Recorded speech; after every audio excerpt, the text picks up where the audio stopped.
Ootko nähnyt ennen kuin perunaa nostaa pellosta? Tuu meidän mukaan, mennään kattoo.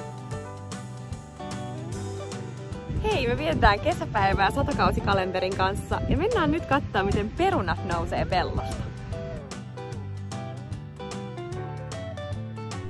Peruna nostetaan pellosta nostokoneella ja tässä käytetään pienempää konetta, sillä nostetaan varhaisperunaa. Pienempi ja hieman hitaampi nostokone tekee tarkempaa työtä, jolloin perunat säilyvät varmasti ensiluokkaisina.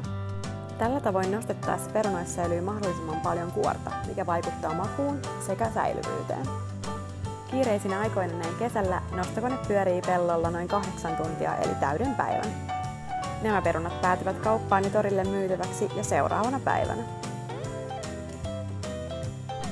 Hei, kerro kommenteissa sun lempitapa syödä perunaa. Suuri kiitos viljelijälle, että päästiin perunapellolle käymään. Moi moi!